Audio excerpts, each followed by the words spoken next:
पूज्य सेठ जी श्री जयदयाल जी गोयनका से एक साधक ने प्रश्न किया कि सेठ जी, कितनी संख्या में जप करने से इष्ट देव के साक्षात दर्शन हो सकते हैं और शास्त्रों में कौन से नाम जप की विशेष महिमा लिखी गई। जय श्री हरि। पूज्य गुरुदेव के चरणों में बारंबार प्रणाम। सेठ जी कहते हैं, भाई बहन, संख्या के विषय में सब जगह एक सा नियम नहीं मिलता, किंतु भगवान के नाम की महिमा अधिकांश में सभी शास्त्रों में पाई जाती है। कलि संतरणो उपनिषद में लिखा गया, हरे राम राम राम हरे हरे, हरे कृष्ण कृष्ण कृष्ण हरे हरे। इस 16 नाम वाले मंत्र का 3.5 करोड़ जप करने से सब पापों का नाश होकर परमात्मा की प्राप्ति हो जाती है।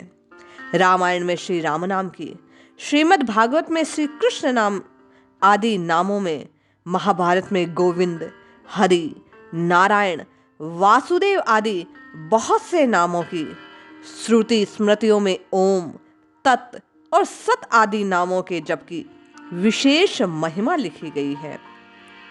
ऐसे ही प्राय सभी नामों की शास्त्रों में जगह जगह भूरी भूरी महिमा गाई गई है।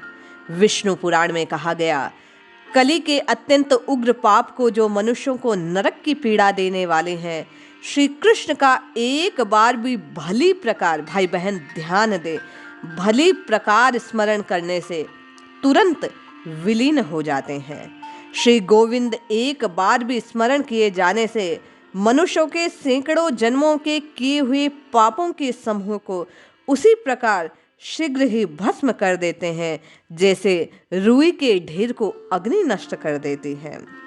कहा गया, दुष्ट चित्त पुरुषों द्वारा भी स्मरण किए जाने पर भगवान श्री हरि के उनके समस्त पापों को हरण कर लेते हैं, जैसे अग्नि अनिच्छा से भी स्पर्श करने से जला देती है। श्री हरि के नाम का जप करने से जितने पाप नष्ट हो सकते हैं, उतने पाप संसार में है ही नहीं। इसलिए अधिक पापों के भय से अन्य प्रायश्चितों को करना व्यर्थ है। सेठ जी कहते हैं, सब साधनों की ओर दृष्टि हटाकर इस कलिकाल में आप तो केवल और केवल भगवान के नामों का आश्रय ले लीजिए, केवल और केवल श्री हरि के नाम का आस्वादन कीजिए। कहते हैं, हे मुनि श्रेष्ठ, भगवान के नाम का जप करने वाला मनुष्य यदि आचारहीन, भक्तिहीन, निंदनीय भी है तो भी उसको क्या भय, क्योंकि नारायण शब्द के उच्चारण मात्र से वह पाप रहित होकर परम अविनाशी गति को प्राप्त हो जाता है। इसका ये कहीं आप अर्थ ना निकाले कि पाप करना उचित है, निंदा करनी उचित है, भक्ति रहित होना चाहिए। इसके कहने का तात्पर्य है कि इन सब अवगुणों के बाद भी यदि जीव नाम का आश्रय लेता है तो तर जाता है। आप और मैं यदि प्रेम से, श्रद्धा से, भक्तिपूर्वक नाम का आस्वादन करेंगे तो सोचिए कितना जल्दी हम पर प्रभु की कृपा दृष्टि हो जाएगी। जानकर अथवा बिना जाने भी वासुदेव का कीर्तन करने से पाप जल में पड़े हुए लवण के समान लीन हो जाते हैं। जो पुरुष ओम इस अक्षर का ब्रह्म का उच्चारण करता हुआ, उसके अर्थ रूप में चिंतन करता हुआ शरीर त्याग दे, सेठ जी कहते हैं, गीता में कहे अनुसार वह परमात्मा को, परम गति को प्राप्त कर लेता है। जिसके नाम का विवश होकर भी कीर्तन करने से पुरुष सिंह से डरे हुए गीदड़ों के समान संपूर्ण पापों को तुरंत मुक्त कर देता है। ये विष्णु पुराण का कथन है। यहाँ तक लिखा गया कि एक हरि के नाम के जप से संपूर्ण पापों का पद्म पुराण के अनुसार नाश हो जाता है। जितने भी एक बार भी हरि इन 2 अक्षरों का उच्चारण कर लेते हैं, उनको मानो मोक्ष की ओर जाने के लिए कमर कस ली है। इस प्रकार नाम के जप की महिमा शास्त्रों में यथा यथा यत्र तत्र सर्वत्र गाई गई है।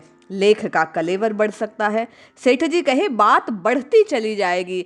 आप तो केवल इतना ध्यान रखें, नित्य निरंतर केवल और केवल भगवान के नामों को आश्रय लीजिए, गाइए, कीर्तन कीजिए, केवल और केवल भगवान के नाम की अपने चित्त को लगा दीजिए, निश्चय मानिए हरि नाम की महिमा को। गाते गाते आप हरिमय हो जाएंगे, आपके पापों का नाश हो जाएगा, अंतःकरण शुद्ध हो जाएगा, परमात्मा की प्राप्ति स्वतः हो जाएगी। जय श्री हरि।